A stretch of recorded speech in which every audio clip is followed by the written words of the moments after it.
Hi, and welcome to Reed's Audio Reading. I'm Reed, and I hope you enjoy my channel.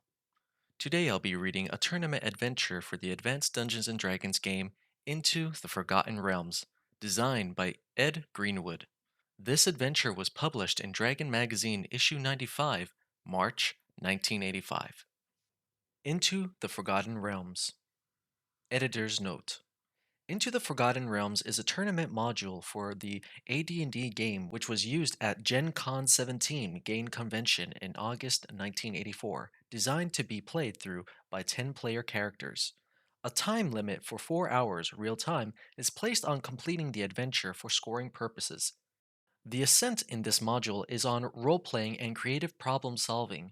The players and the dungeon master are encouraged to think of it as a campaign playing session, rather than as a competitive obstacle course. Players should try to imbue the characters provided with life, role-playing them as they think the characters would act given their situation. Only one special tournament rule exists for characters in this dungeon: don't split up. It would become apparent to most referees that characters could be easily destroyed by the single most powerful monster in this dungeon. The monster is, however, limited in its responses to the party, and part of the test of the characters is the quality of their response to the presence of the monster.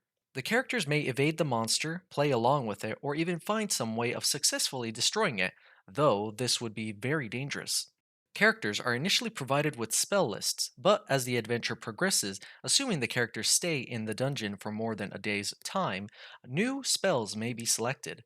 The scoring system is a modified RPGA network system. The dungeon master and the players will provide weighted votes for best, second best, and third best role players.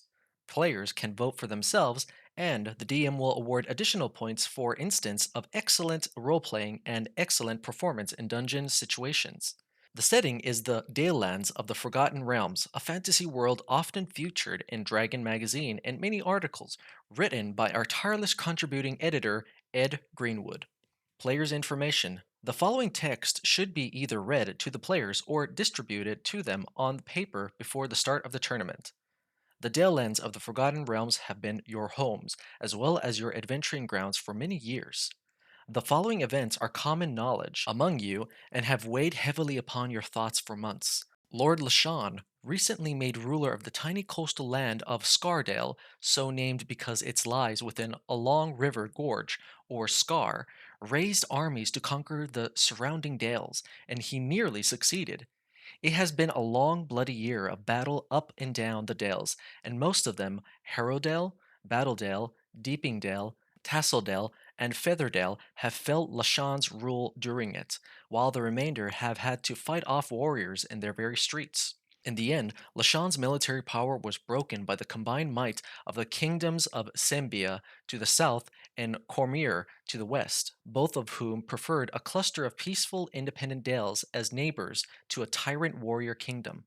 By the remaining dales and the magical powers they could muster, and by Lashan's heavy reliance on mercenary troops, the tide turned at the Battle of Mistledale, where the Lord of Shadow Dale, doused Solwood, and his companions held off Lashan's forces until the other armies attacked his holdings in the south, and thereby prevented all the Dales from being swept by Lashan's troops. Relentlessly have Lashan's foes pressed him these last 2 months, and the empire he carved has melted away to nothing. Lashan himself has not been captured. In all the hurly-burly of war, the elves who for centuries barred men from entering their vast woods suddenly vanished. The elven court formerly adjoined the dales on the north and east. Rumor has it that all the elves have traveled west, overseas, to Evermeet, the island kingdom of the elves, to be shut off men forever. Their disappearance leaves the elven core open to exploration, and deep within it lies the lost fabled city of Myth Danor, once a center of magical knowledge where men and elves work together. It is thought to still contain much mighty magic in the surviving underground halls of the School of Wizardry. Lashan was known to have sent 2 expeditions, their fate unknown, into the woods during the past year to reach it. The Dalesfolk fear he is hurrying to Myth Dranor now with the last of his warriors, seeking magic to defeat his foes and conquer the Dales once again. You are a diverse band of adventurers hastily assembled from taverns, temples, and gaming houses of Shadowdell and Mistledale. Shadowdell lies nearest to the Lost City, and its lord, Morgam, for doused Solwood and his friends have left Shadowdale to seek adventure, has gathered you to get to Myth Denor before Lashan does and destroy, bear away, or bury forever any magic there, to keep it from the Conqueror. You will be well rewarded by all the Dales. Morgrim promises, and you know him for a man of his word, a cavalier of courtly manners and true honor. But he warns you not to covet much magic for yourselves, for some of it is fey and dangerous. He would hate to have to battle you instead of Lashan come spring. You set out hurriedly and travel through the vast wood for 2 days without meeting or seeing a living creature. Frost is in the air. Winter is almost come. A winter in which Lashan, if successful, will try to build his power again. An ancient map supplied to you by the sage Elminster leads you through the ruined, overgrown city of Myth Danor to an empty, high ceilinged hall whose doors are fallen and whose spired towers are no more. Within lies a stair leading down to the School of Wizardry. Time is running out, and you need to gather all the magic you can and destroy the rest to prevent Lashan's return to power. The adventure has begun. Dungeon Master's information. Unknown to the party, Lashan has already beaten them to Myth Danor's School of Wizardry. He has paid a high price for it, too. Lashan and a picked group of bodyguards entered the underground school and discovered that it was inhabited by the former head of the School of Wizardry until it was abandoned 300 years ago, when the city above it was taken in a war. The Archmage was left in the school at his own request to pursue his own increasingly evil experiments and summonings. At long last, the Archmage named Azimir became a lich. He has also become gradually more and more insane, and even now, as a lich, he has but a teeniest grasp on reality. Azimir believes he is still a living human being and has continuous hallucinations and delusions that the school is active, that he is its leader, and that the world is his to command. He also believes there are unseen enemies constantly trying to get into the school, though he has done little to fortify the school over the years. When Lashan discovered Azimir, the Lich at first believed that the warrior was one of his sorceress pupils and asked Lashan to perform some errands. Though Lashan's terrified bodyguards fled, attempting to escape the dreadful apparition of the Lich, the hot tempered and foolhardy Lashan elected to attack, and he easily wounded Azimir with his magic sword. Azimir became instantly convinced that Lashan was one of the enemies who wanted to slay him, and he quickly destroyed the ex-tyrant and all his followers. Azimir has calmed down since then and will, if carefully treated, prove relatively harmless to any adventuring party unless provoked. He will not automatically attack anyone unless he is attacked first. See the description of Area 28 for more details on his current personality. 1. In the center of the high ceilinged, dusty hall is a spiral stairway with no rail, the stone steps corkscrew down into darkness. The stairs are littered with dust, cobwebs, tiny skeletons of rats that crunch underfoot, and fragments of stone fallen from the ceiling far above. The stairs are dry, cold, and smooth, sculpted of single blocks of stone. They descend for 60 feet. As the characters descend the stairs, the first character carrying a light source will notice that someone else has come down these steps within the last few days, probably a group of several men, judging by the number of boot prints visible on the dusty stone steps. Unless otherwise stated, all doors in this dungeon complex require a normal door opening roll. Azimir routinely bypasses all doors with his Dimension Door, Knock, and Wizard Lock spells. 2. The stairs end in an octagonal room, apparently carved out of solid rock. Four closed, featureless stone doors with brass pull rings are visible, one on each of the diagonal walls of the room. In the center of the room is a circular, moated pool that looks as if it were once a fountain, now dry and chalked with stony rubble. All is dark, silent, and still. Against the wall between the doors leading to Area 3 and 16 stands a 9-foot tall stone humanoid statue facing the center of the room. The statue is motionless, its eyes closed and its hands at its sides. In the rubble in the fountain is a brass key which fits no lock in this complex, and a tarnished green silver piece. The statue is a stone guardian. It can detect invisibility. It is immune to poison, cold, charms, holds, normal missiles, and fear. It takes 1/4 damage from edged weapons, half damage from cold fire and electricity. The Guardian can be slain instantly by dig, stone to flesh, transmute rock to mud, or stone shape. The Stone Guardian will attack anyone, forcing open the door to Area 16. All doors open outward into this room. If the door to Area 16 is touched, a magic mouth will appear on it and say, "You dare disturb the one who rules Myth Draenor? Give his name or you shall not pass." The answer is Azamir. See Area 28. Anyone calling out this word will find the door easily opened, and it will be locked non magically. Forcing the door open, requiring a Benbar's roll, as the lock cannot be picked, will wake the Stone Guardian. If the door to Area 16 is not molested, the Guardian will remain still unless attacked. Lashan and several soldiers from his fallen army entered the Myth Draenor complex less than a day ago. Having heard that the last known ruler of the mages' school was an archmage named Azamir, Lashan gave the correct response and was allowed to pass through, unaware that Azamir was still around. See Area 28. Lashan stationed 2 guards here. See Area 5. Anyone can tell from looking at the floor that a number of men recently walked through this area, some going to Area 16 and some to Area 5. 3. This door opens to reveal a solid wall of stone rubble, which will spill into the room with a roar and cloud of dust. The more rubble that is dug away by the party, the more rubble that will fall into the space cleared. This formerly led to the living quarters of the mages and apprentices. This area may be cleared and expanded for non tournament campaign play if the dungeon master desires. 4. This door opens into a smaller room with garments hanging on the wall. Stone benches are placed in the center of this room and run all around the walls of the room beneath the clothing. Small cracks are visible in the walls, and something small may be seen moving under a bench in the far corner. The moving being is a harmless gray lizard. If disturbed, it will plunder straight out at the party and then run for the safety of a wide crack in the wall. The room is a former wardrobe. The benches are rotten with rotten boots beneath them, and hanging from wooden pegs are rotting cloaks and hats. A small brass ring, non magical, will be found soon into a hem of one cloak. 5.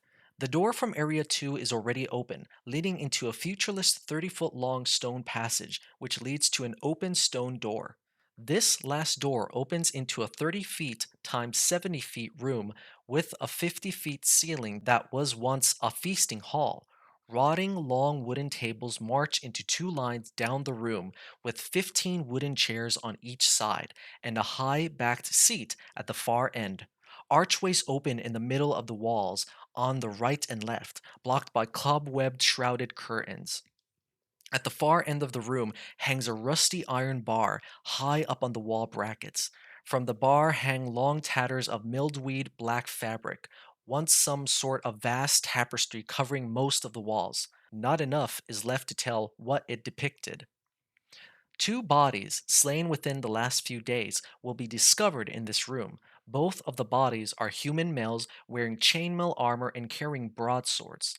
Their military dress identifies them as followers of Lashan from Scardale. One has a +2 dagger on his belt in a plain sheath, the other has no other equipment. Each of them was apparently struck by something on the face, arms, and chest that produced frostbite and killed them. They bear scars that resemble bony hand marks. They were apparently trying to flee from something coming from Area 2.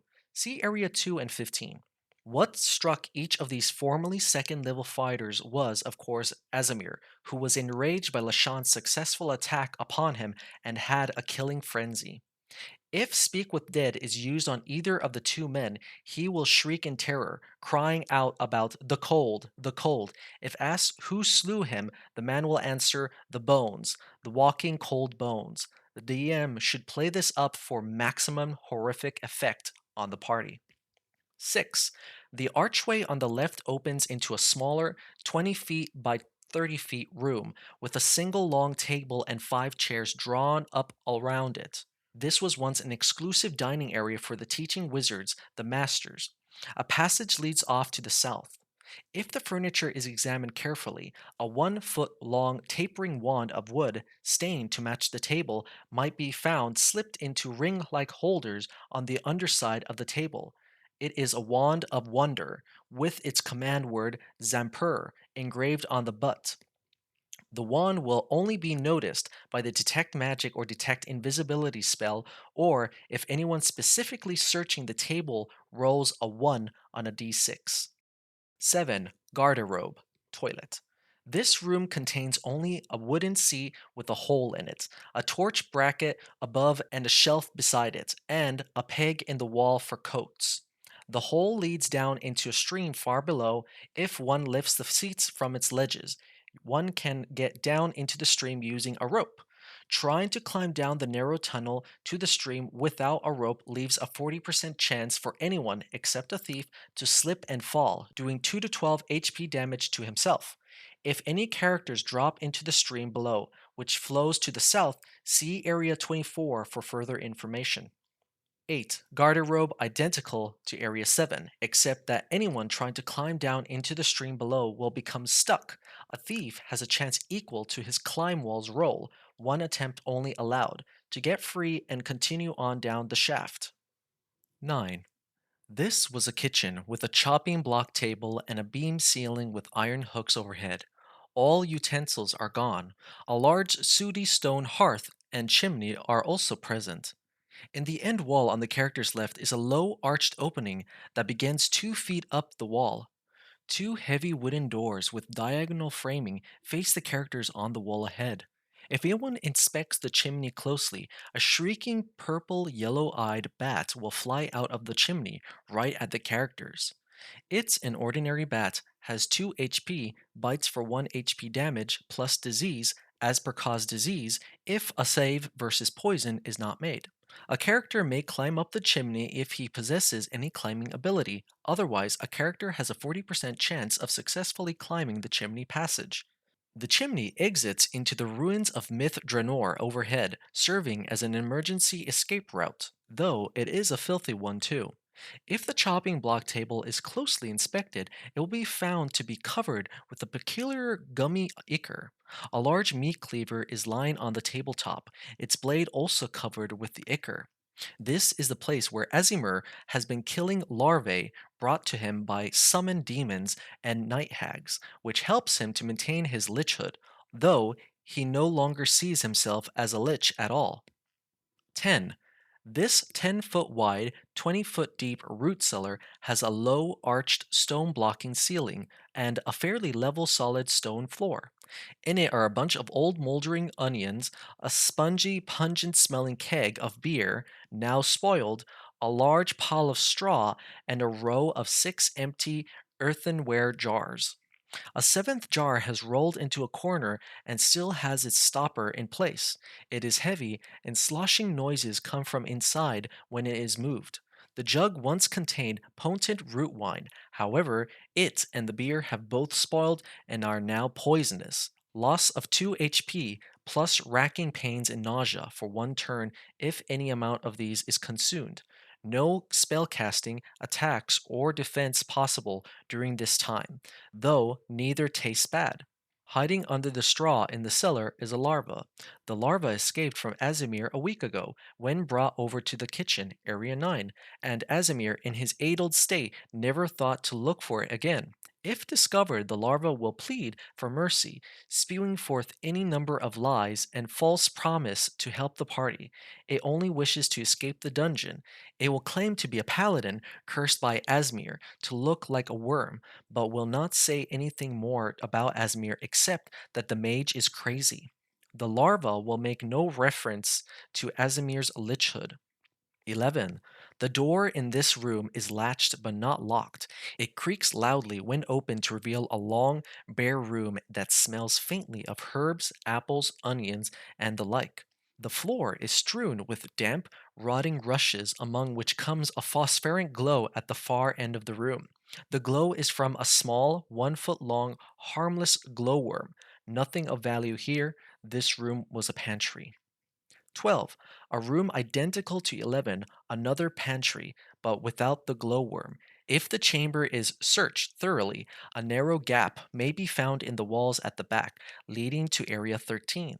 The gap will be found by a character on the roll of 1 to 3 on a d6 if the room is searched for at least 5 rounds. 13. A dark, rough walled, natural stone passage with uneven footing and slick with damp and harmless molds and lichens leads to a natural cavern. The cavern smells of wine and some unidentifiable rotting substance.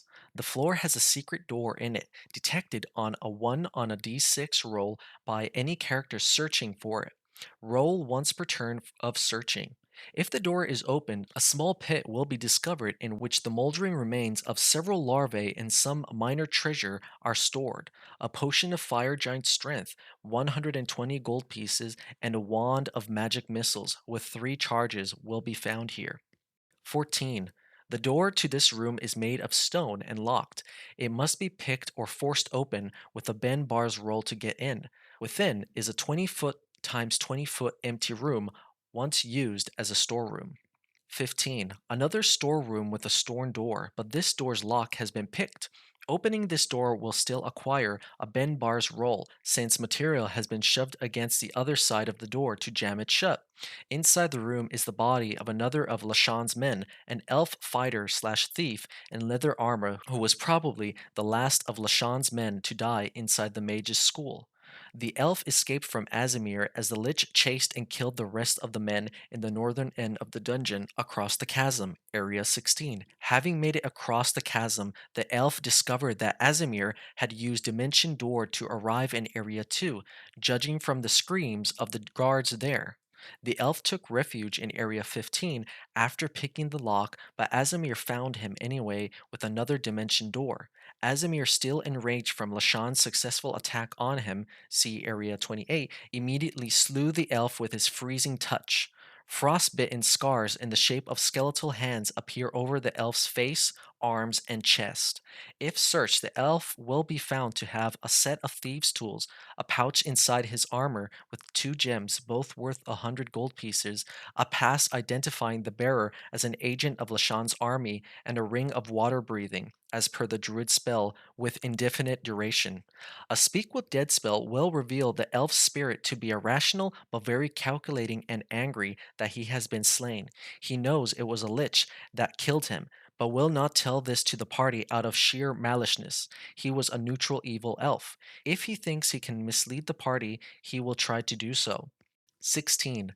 The corridor ends on the lip of a vast dark chasm, a natural underground rift lit here, and there will be glowing patches of yellow fungi.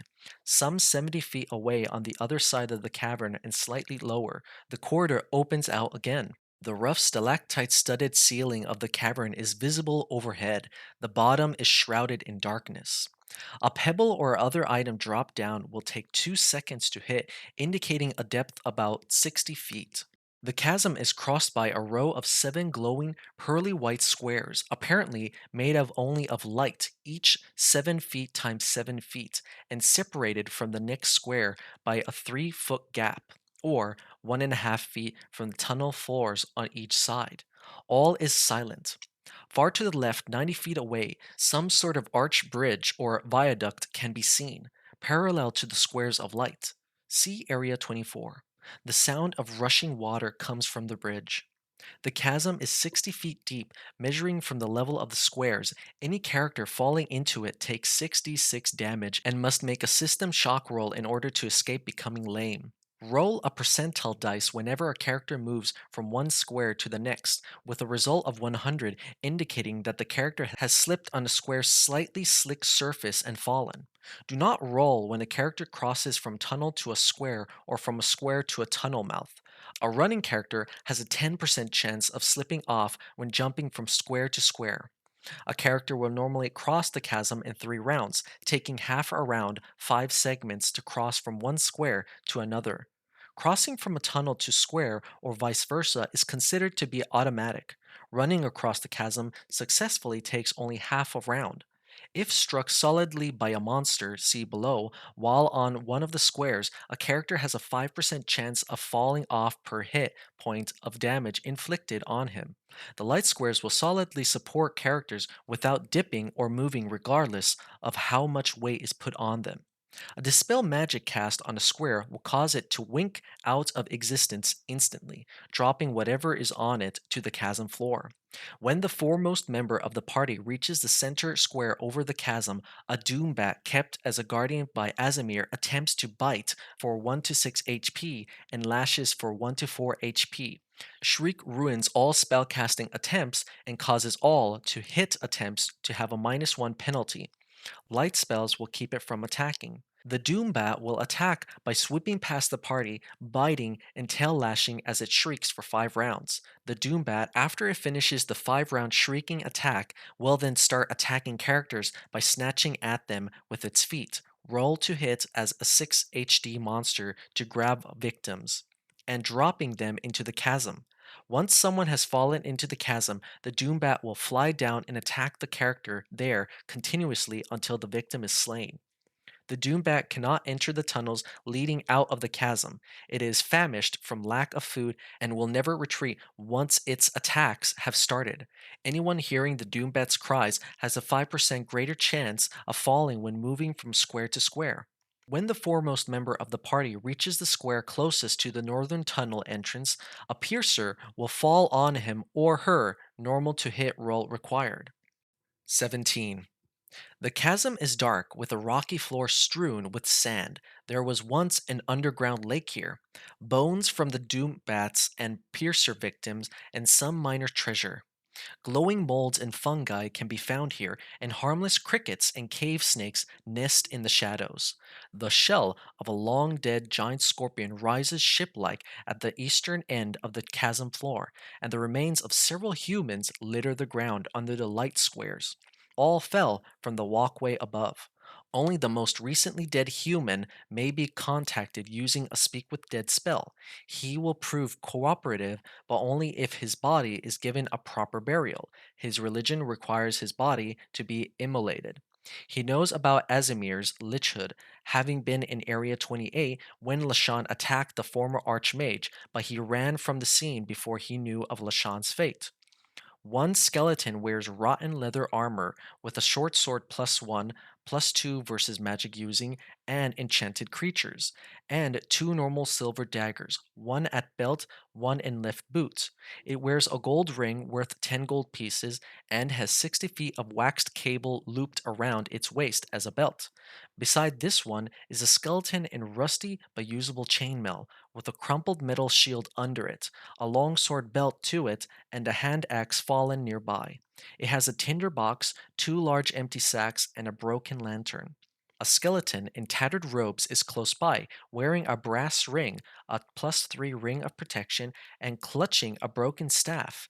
In its backpack are a stoppered stainless steel vial, a potion of healing, restores 2d4 +2 HP, 3 broken candles, 2 quills, a bottle of ink, and a spell book with 16 pages in it. The last 3 are blank. The others are Burning Hand, Enlarge, Identify, Jump, Read Magic, Shield, Spider Climb, Write, Continual Light, Invisibility, Knock, Locate Object, and Dispel Magic. Material components packaged in cloth bags for the castings of all of these spells can be found in the pockets of the robes. Near the northern end of the chasm is a skeleton in red robes with a studded leather armor underneath and iron helm. A shattered wooden pendant, probably once a holy symbol, hangs from its neck, and a smashed lantern is gripped in one hand. 2 shattered glass flasks are in a pack on its back, and a hammer hangs from its left wrist on a loop strap. A +1 mace is in a wrapped sheath at its belt. This glows equal to a crimson fairy fire when grasped. A freshly dead human in plate mail with intact metal shield, helm, and armored boots lies on top of the cleric's remains. A dagger is at its feet, a broadsword in its hand, and a broken javelin slung across its back. The human's shield has the insignia of Lashan's army upon it. See above for more information. His belt purse contains 15 gold pieces, 2 EP, and 5 copper pieces. 18. Two featureless stone doors, which lead to areas 19 and 27, and a corridor open out from this chamber, which contains an empty torch bracket set into the wall on one corner and sigil in red mosaic tiles inlaid in the center of the pale gray floor. The mosaic pattern is that of the wizard school that once flourished here. Anyone who searches this area for one turn will successfully detect the trap on the sigil if that character makes a roll of 1 on d6 after the time has elapsed. The two doors are wizard locked, 19th level. If the sigil is stepped on or disturbed in any way, a hole will silently open in the ceiling above it and an iron cobra will drop down, attacking the party. His HP is 8. Bites for 1 to 3 plus poison, sleep for 1 to 2 hours, saves as 12th level magic user, immune to all will force spells, and webs, takes half damage from normal weapons, 49% chance to hide in shadows and move silently. Will strike out at anyone and everyone in Area 18. The actual lair of the Iron Cobra is a 5 feet square alcove above Area 18. 19. This 20 feet times 30 feet room is lined with deep floor to ceiling shelves covering all four walls, except for the door.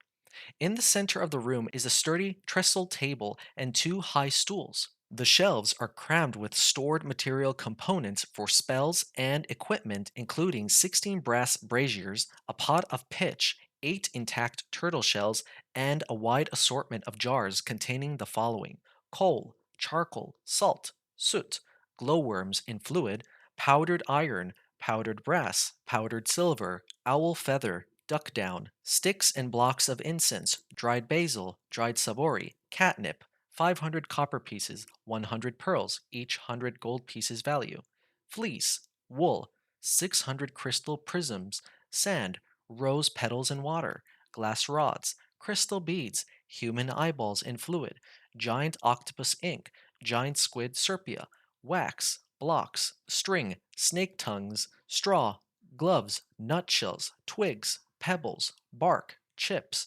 caterpillar cocoons, black dragon's blood, quartz crystals, powdered bone, 400 tiny crystal cones, sesame seeds, 50 tiny silver whistles, each worth 2 gold pieces, 50 silver horns, each worth 120 gold pieces, powdered diamond, 400 gold pieces worth, varicolored thread, wood sticks, mercury, 300 parchment cones, bat fur, candles, dried insects, 66 citrine gems, 50 GP each, iron pyrite lumps, leather tongs, lodestones, honeycomb and fluid, parchment strips, human finger bones from undead skeletons, mica chips, ox hairs, skunk cabbage leaves in fluid, spider webs, flint's oil, flammable, wing feathers, eagle, clay in fluid, brass rods, fine dust, and human eyelashes.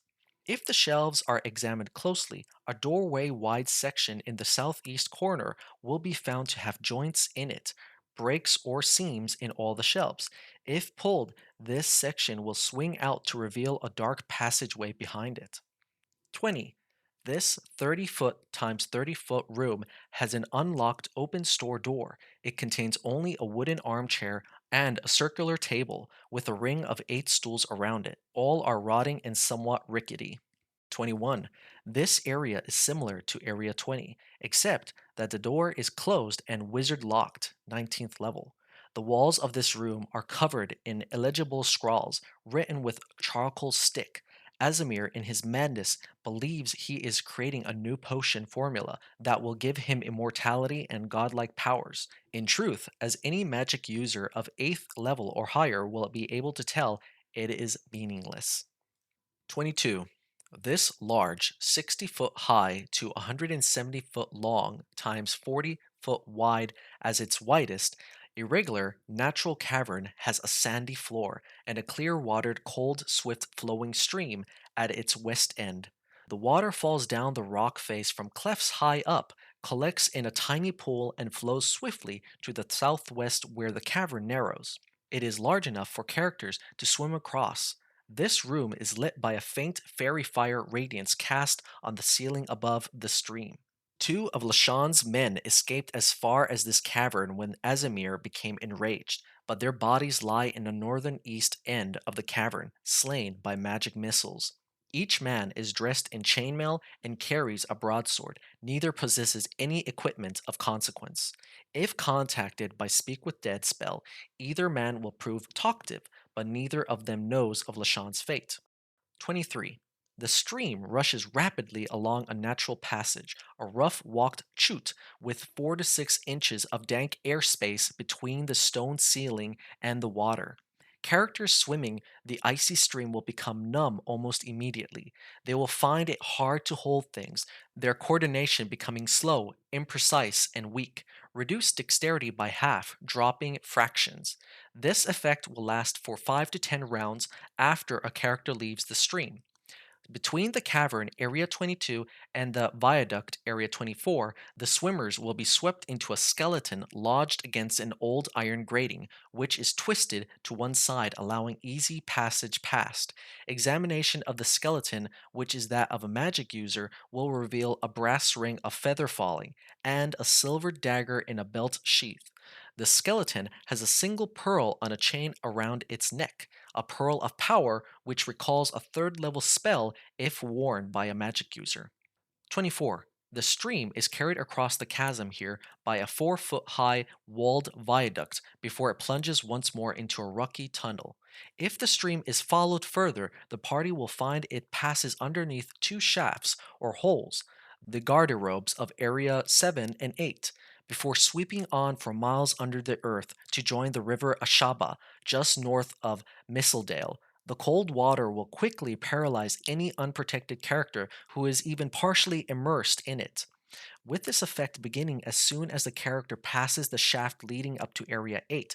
Any paralyzed character who does not have some means of breathing underwater will drown. Those who survive will be swept along in the stream until they are deposited in the river after some 5 hours of travel.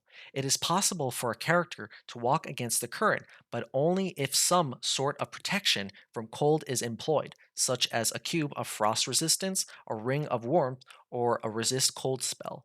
25. The door to this room is made of stone and is wizard locked, ninth level. Within lies a 50-foot times 55-foot chamber carved from solid rock containing a huge crescent shaped table fashioned of black wood with 33 straight back chairs of the same material drawn up against it. Three globes of glowing immaterial light hang in mid-air on the far east side of the room, and each has an item hanging suspended in it: a staff, a large egg-shaped spheroid, and a crown. Three freshly slain human bodies lie on the floor around the table, each badly mauled and partially eaten. Overhead floats a huge brain like monster with a parrot like beak and 10 tentacles, each as long as a man is tall. Four gem like stones circle about its head, out of reach of the characters. It floats towards the characters, writhing its tentacles. This monster is a Grell. It did not kill the three humans who lie about, having been fed them instead by Azimir, who keeps the monster as a pet. The condition of the bodies indicates that they were slain only within the last few days, in the same manner as the dead in areas 5 and 15. They were former warriors of Lashan. Treasure is scattered about the room and consists of a short sword, three daggers, four iron spikes, a wooden mallet, a 60-foot rope, a bullseye lantern, a wand of enemy detection, 4 charges left, a purse with 6 gold pieces, and a +2 broadsword, a hammer, a sphere, 3 sets of chainmails, 2 blankets, 2 darts, a scroll of 2 magic missiles spells at 6th level of ability, and 5 flasks of flammable oil. Azimir had no use for such items, or so he believed. Floating just above the Grell are 4 Ioun stones. The first is a pale green prism, adds 1 level of experience. The second is a pearly white spindle, regenerates 1 HP of damage per turn. The third is a pale lavender ellipsoid, absorbs spells up to 4th level, burns out to dull gray after absorbing 10 spell levels, and finally, a dull gray ellipsoid, burned out. The second and third stones function normally when whirling around the grell. The three floating items in the globes of light are trophies. This was an audience chamber and meeting room. The glowing globes of air are merely permanent status fields. They hold any object placed in them, motionless, levitated, and protected from decay. Characters reaching into the globes of light will not be harmed.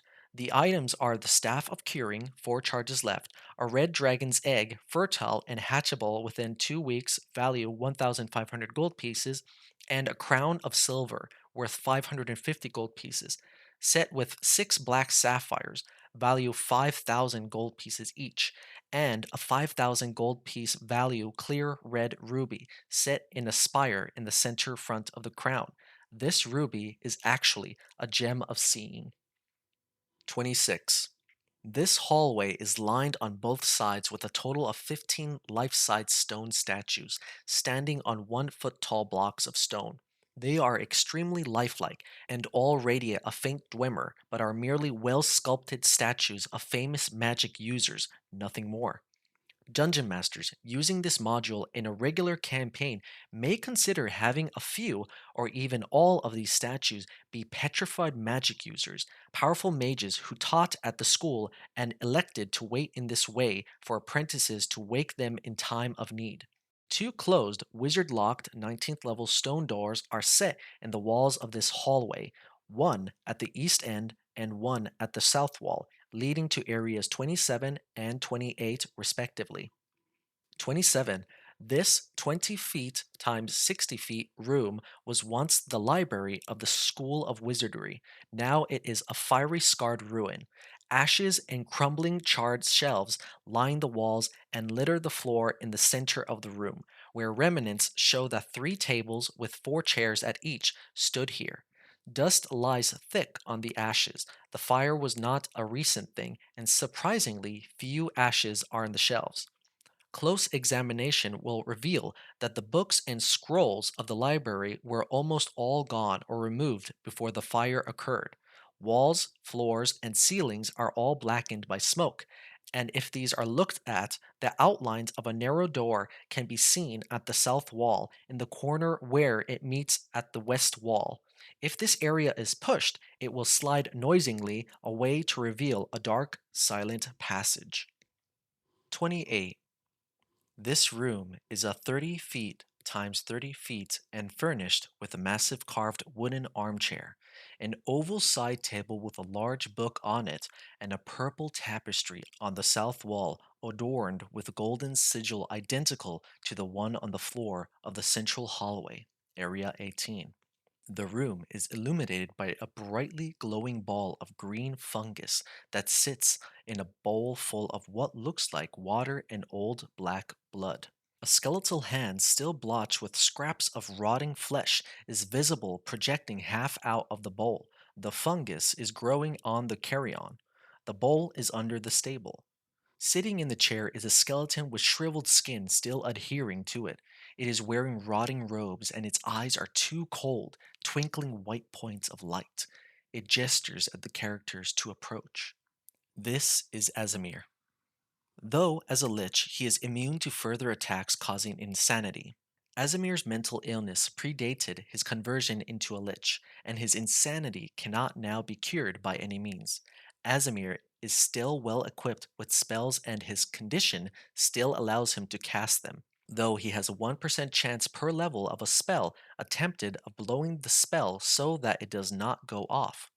His current spells are as follows: Magic Missile, Read Magic, Shield, Continual Light, ESP, Levitate, Magic Mouth, Wizard Lock, Dispel Magic, Gust of Wind, Hold Person, Suggestion, Dimension Door, Fire Trap, Wall of Fire, Wall of Ice, Cloud Kill, Feeble Mind, Hold Monster, Wall of Force, Anti Magic Shell, Death Spell, Repulsion, Cocodemon, Power Word Stun, Reverse Gravity, Otto's Irresistible Dance, Power Word Blind, and imprisonment. Note that Azamir's magic missile spells may be directed at separate targets if the Lich so wishes.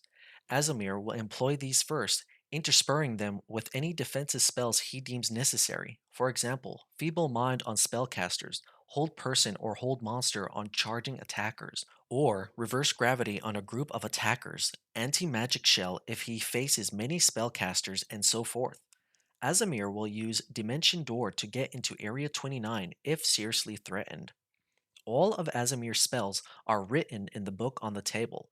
This is his final spell book, which he no longer needs, but which he keeps for sentimental reasons. The book has a fire trap cast on it, 5 feet radius explosion, doing 19 plus 1d4 damage when opened, unless the proper saving throw is made. Azamir will first greet the characters in brisk manner, demanding in a ghastly whisper to know where the characters have been, why they haven't been studying their spellbooks, and scolding them for not seeming to care about how important their work at the school is. He will then get up and become more friendly and patronizing, continuing to treat the characters as favored pupils in his magic school and calling them by the names of magic users long dead who lived at the school. He will avoid touching the characters unless one of them appears to be belligerent or talks back to him. Then he might gently rap the character once, doing normal damage from his cold touch, and continue with his business. Asimir believes he is a living human being and cannot be convinced that he is really a lich. He will treat any comments to contrary as some sort of joke or insult, depending on how such comments are framed. If attacked, he will defend himself as described above.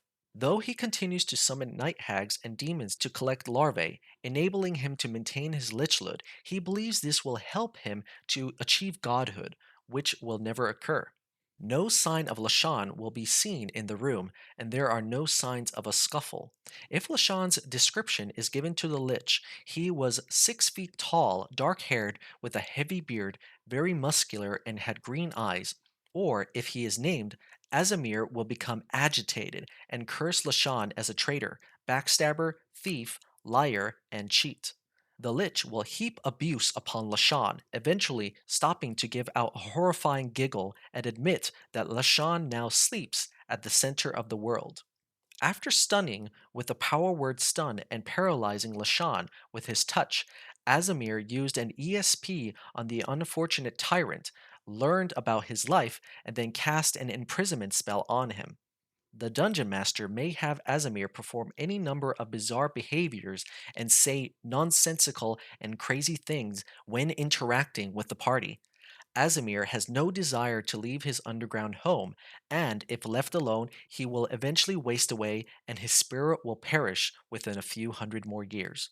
Though he is evil and may certainly be dangerous, he is for the most part harmless, unless aroused. 29. Here all the secret passages meet. A 1 inch diameter hole is in the ceiling of this chamber, and within it is a slightly smaller keyhole. A 2 inch diameter round hole is in the floor, extending down 3 feet. At the bottom of the hole in the floor can be seen a long gold key if a light is directed into the floor. If the party figures out a way to get the key up out of the hole, various spells will work, or some sticky substance, pitch from a burning torch, for example, can be applied at the end of the staff, a stick of wood, or a rope, and inserts it into the keyhole in the ceiling. The door leading into Area 30 will open.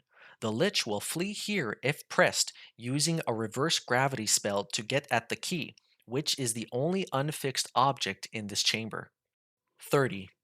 The passage here is guarded by a piercer that hangs directly over the secret door entrance. This last irregular natural passage apparently leads to a dead end, but shortly before its end, on the east wall is a secret door. See Area 29, leading into a natural rock cavern, once the quarters of the master of the school. This cavern room is lined with books. Most are light reading in rather archaic common and elven tongues, but spell books, 1 book per spell level, may be found containing all known magic user spells except for those named spells like Big Behand spells that are particular to World of Greyhawk fantasy setting. Also, present are two wooden armchairs, a wide cot with cotton sheets and a wool blanket, a rug, a table, a chamber pot, two empty wooden kegs, two pewter tankards, an oil lamp, and 16 flasks of oil on a bottom bookshelf at one side, two crystal decanters of sherry, a pack of normal playing cards, a silver horn of Valhalla, an alchemy jug, a wand of negation, six charges left command word arbrer engraved on the butt, a helm of comprehending languages and reading magic, four potions of healing, and a necklace of adaptation. None of these items is labeled or in any way identified, and all are usable by any character class. Here endeth the description of the School of Wizardry. The characters who have sense to run like blazes or to play along when they encounter the Lich may come out quite and well endowed with what they find. The place is rather heavy on magic for campaign use, unless one adds a few more monsters and makes getting out again a little harder, perhaps blocking the front entrance and forcing use of the chasm crawl or the stream. The spellbooks listing all magical spells may be removed if such would be unbalancing for a campaign. Thank you for listening to this audiobook of Into the Forgotten Realms, published in Dragon Magazine issue 95. I hope you enjoyed and have a great day. Best regards, Reed.